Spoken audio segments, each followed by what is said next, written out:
Hi, I'm Dean Bushmiller with Expanding Security, and this is a special edition study session that I wanted to talk about. I wanted to talk about note cards. Now, I know you know how to study, but do you know how to study efficiently? And that's the key. I want you to do your studying for whatever you're doing, whether it's an exam for school or whether it's a certification exam like the CISSP. I don't care what it is. I want you to be efficient about that.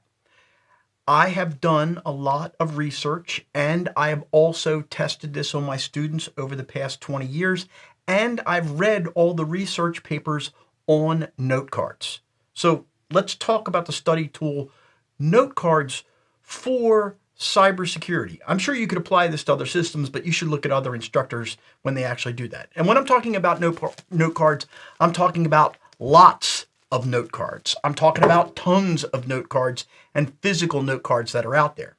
Now, if you look at exams all over the place, all those exams, if you're looking at Bloom's taxonomy, all those exams start off with, you must remember things and you must understand things. And yes, the other things will happen later on depending upon the level of detail for the exam that you're working with. Set that aside for a second. If you don't remember and understand, you can't do any of the apply, analysis, evaluating, and then creating things as a cybersecurity professional. Okay. Now, a lot of people say, Dean, you're killing trees. Stop killing trees. Why don't we do digital? I mean, we've got these really cool tools and they'll do this for us. And it's because they don't focus your intentionality. Handwriting things, even though it is painful, forces you to think and write neatly and focus on the attention. And what it does is it solidifies your learning. How well does it do it? Well, about 30 to 60% better than actual doing it on like any of the tools that are digital note cards that are out there. It's also incredibly portable. With a rubber band, you can carry your studying anywhere you want to. All you need is light. You don't need power or anything else. Okay, here's the other thing. A lot of times what students will do is they will take some other digital works. They'll go, oh, here's a great set of note cards that's been built for me, and hand them to you on this particular topic. Well, you don't have any investment with that. And also one of the things that happens is people actually start saying, yeah, I know that stuff. Yeah, I know that stuff. And they kind of flip through it. So that familiarity without the actual express working on it actually drives down your value and it increases your overconfidence. And we don't want that. What we want is a system that tells us you're good at this, you're not good at this, you want to get better, here's how.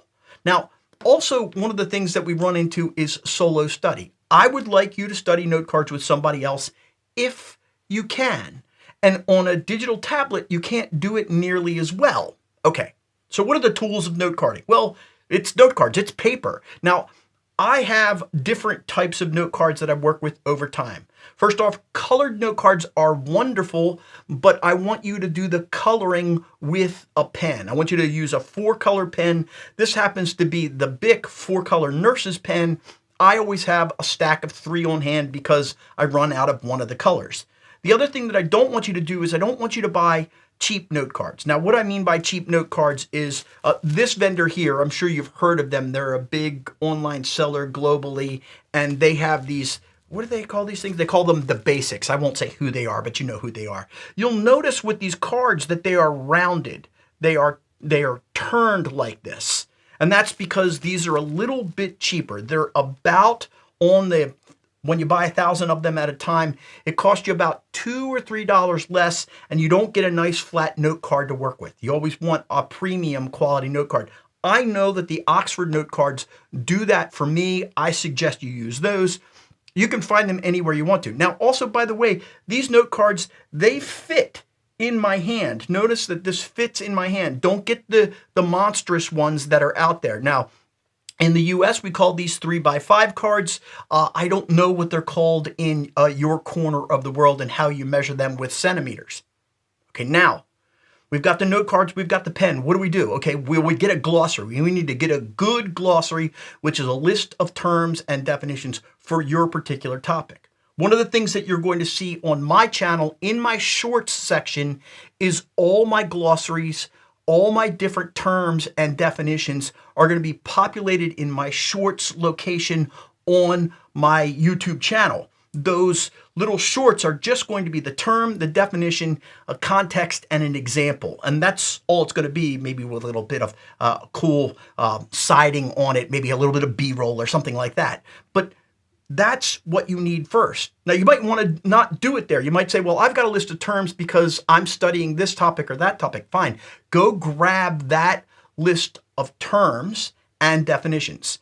One of the things that I find with a lot of definitions, if you're reading them from a book or you're getting them from AI, is it adds in the extra filler words, the a, the and, those different filler words. Strip them out of your definition. They are a waste of your brain power. Rip that definition down to exactly what it means. And if it's a bad definition, go out and get another one that is a little bit more clear for you. Find the one that focuses on your exam. Maybe you might even want to rewrite this in your own words, but make sure that you keep on that topic for the particular term. Okay, so now you've got a pen, you've got a note card, and you've got a glossary to write them in. Now we need to kind of get organized. When we're doing this, we are going to practice. And what I say is practice with a friend. This could even be a child. Your sessions when you're working with note cards should be 10 to 20 minutes per session. You should be doing them 3 to 5 times per day. There are plenty of studies on this. I'm sure you've heard of those things. Now you want to practice them back to front and front to back. So if you've got a term like this one's DHCP, and I hand you a whole bunch of them that are just term, and you're reciting the definition, that's great. But flip them around to the other side so that you have the definition being presented to you and making sure that you can recall the term. You only want to spend 10 seconds per card. Either you know it or you don't know it, and you want to recite it out loud. It's very important for the brain to do that. Now, once you've gotten past that stage, what you're going to do is you're going to have a whole stack of note cards, and you're going to put these into 2 piles, the yes, no, the yes pile, the no pile, the yes, no, the no pile, and you're going to stack those up and harshly judge yourself, or get the person that's working with you to harshly judge you. You're going to track off of this particular technique. You're going to use the note cards themselves and use tracking on top of them with a pencil. We'll get into that in just a second. Okay, so now you've got a tool to use, you've got a way to build it, you've got a way to practice it, and now we're going to go on to the next step here. On the front of the note card, remember you created a yes pile and a no pile.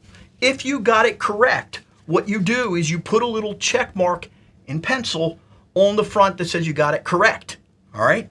And you go through your note cards over and over and over again. By sorting them into the 2 piles, you go yes, yes, yes, yes, yes, no, no, no, no, no, I created those, and now I've got them in 2 different piles, and I've tracked my activity at this moment in time. It lets me know what's going on. Yes, there are digital tracking systems for this. Don't do that because you're going to go on to the next step. Now, if you get it correct 4 times in a row, retire that card for 3 weeks. And that could be if you're taking long study sessions over a single semester, or 10 weeks, like I teach the CISSP in 10 weeks. And so what I tell you to do is, after you've gotten those cards down, because you might start off making a stack of note cards that looks like this, you want to retire those cards as quickly as you possibly can, but you don't want to throw them away. The week before the exam, if you've been whittling away at these piles, they've been getting thicker. They've been getting thicker because you've been adding stuff to them. They've been getting thinner because you're getting good at it. The week before the exam, pull all of the note cards out and work your way through it. Okay, what happens if you get it wrong? Well, if you get it wrong 3 times, then you're going to add more research to each one of the cards on the definition side. You're going to say, I have a mental block here. How do I fix that mental block? How do you know you have that mental block? Because there were 3 X's on the front in pencil, so you can erase them. As soon as you add more to the card, erase all of the marks on the front of the card and fill it up with more information. Now I know what you're saying, Dean, what more information should we be putting in here? Okay, let's start off with the note card and the term. We've got the term, on the front of the note card and a little place somewhere consistent, left, right, top, bottom, it doesn't really matter. Make sure it's consistent for you where you're putting those pencil check marks or those X marks there on the card itself. And then the definition. Now the definition should be in the top, and you should give yourself plenty of room on this card to add more content to it. This is what we're going to be talking about next, this content that goes in here next. That definition, it's not sticking. We need to figure out why. And remember, I'm a cybersecurity guy, so I want you to go ahead and do it the cybersecurity way. Let's break the cards down into the 4 major chunks that exist out there. The first one, which is going to be most of the cards, is going to be a process, a methodology, or a concept. That's going to be those, and those cards are written in black. And they're not bordered in black, but I just put the black on there. So we've got the concept, process, or methodology term on the front, like software development lifecycle might be an example of that. What goes on the back? Now, at a minimum, up at the top, you put the definition. Don't put the term back there with it because you want to be able to read it, you want to look at it. It's just the definition. Remember, you've gotten it wrong 3 times. You need more information. So what do you add to it? Well, when it comes to concept, process, and methodology, you figure out what process does this solve? What is this good for? The life cycle is really good for me to help me do better software development, and it allows me to understand that there is inside of my organization some sort of project that has to be managed that is focused on software, and what are the stages of this? You'd simplify that down to the process solves the stages of development. When is it used? On projects that are greater than 1 day's worth of work, and maybe more than one person. What are the requirements in order to use this? We must have everybody on the same team, having the same definitions, agreeing to the process. What tools can we use for SDLC? And then there's a whole bunch of different tools that you may be using, might be Kaibans or something like that. So now what we've done is we've added more to this, we've enriched this card, and we've made it more real for ourselves. So therefore, the definition may not come to us right away, but this other information that we put on the card will help us to kind of connect with it a little bit more deeply, and therefore, eventually we'll get the definition down. So now that's your first card, and that's most of your cards. The next card is services or ports. When we're talking about security, there are services that we offer up from a technology standpoint, and they run over particular ports. You could say service is DHCP, or you could say port is 53. And you might just put the port number there instead of the service, or you might just put the acronym for the service instead of Dynamic Host Configuration Protocol. You might put DHCP up there. It's written in blue. On the back, what we would do is we would write the definition of DHCP, a service that does blah, blah, blah, blah, blah. What other things could you add to this? You could add the RFC number. By going into the RFCs, you could look and say, what is the RFC for this? What are the new updates for this RFC? Just to kind of know and add a little bit more context. What are the alternate ports for us? Is it possible to run this across different ports? It may or may not be, depending upon the protocol that you're using. For instance, like we use port 80 for web services, but we use 443 for encrypted web services. It's still HTTP, right? What are the abbreviations for it? Where is it used and when is it seen? What does the dialogue look like? For instance, the dialogue in DHCP is called DORA. That's Discover, Offer, Request, Acknowledgement. And we also know that the acknowledgement could be a negative acknowledgement. We look at the dialogue discipline there for the service and port. This is going to be unique to this card. Now, also at the very end, is it client server or is it peer-to-peer or is it something else? Now this gives us rich details about that service or port that is relevant to what we are doing. Now the next 2 cards are probably the most important. If you don't use color on anything, you definitely want to use color for these. Controls. or best practice. Most of the time in security, it's control. What is the control? Well, let's see. For DHCP, the control would be, oh, let me look that up in my note cards. I need to find that.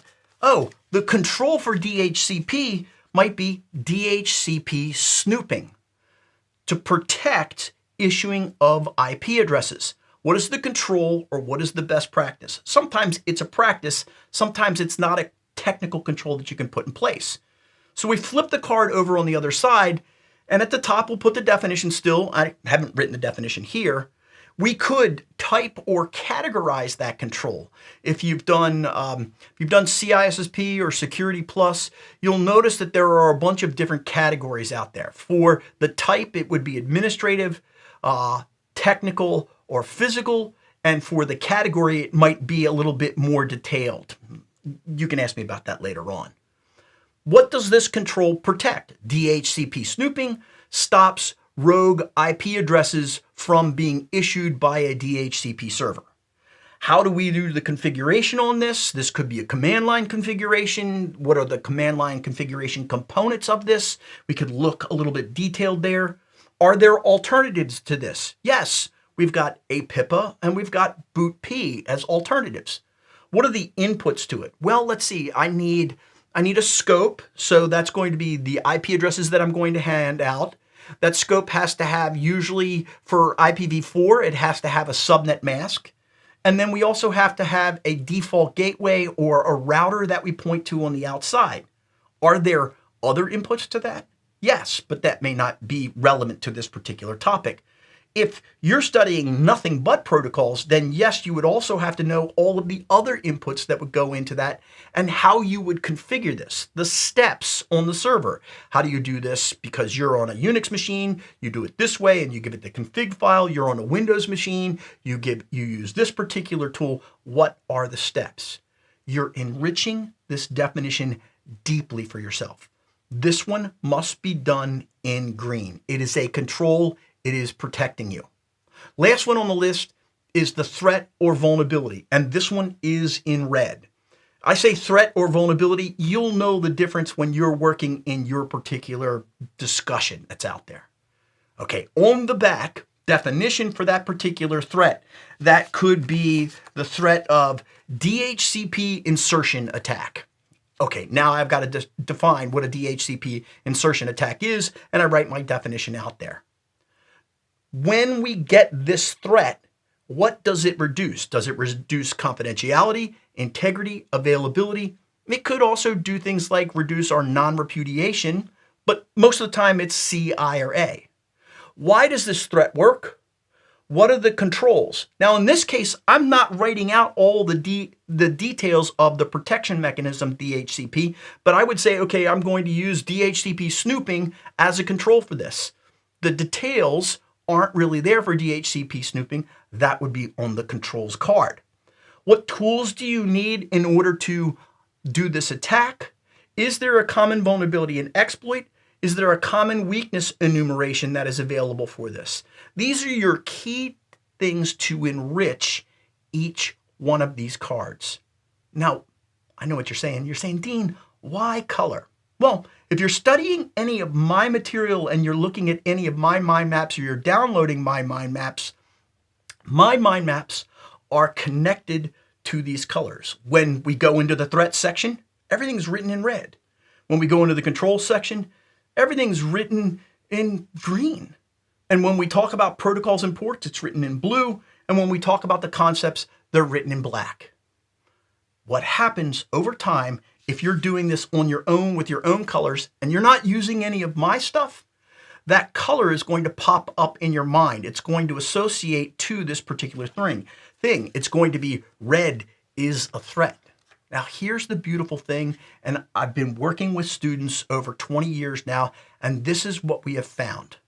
When you go to the exam and you sit down and you look at whatever this question is up here and then these options down below, this question is asking about controls, and it'll say the control for DHCP is this, or it'll say fill in the blank. What is the control for this?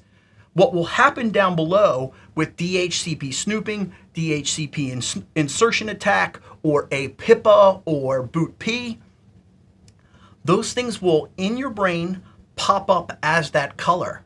Wait a minute, it's asking about controls. This one's a threat, that one's no good. Because DHCP snooping sounds like it would be a threat, doesn't it?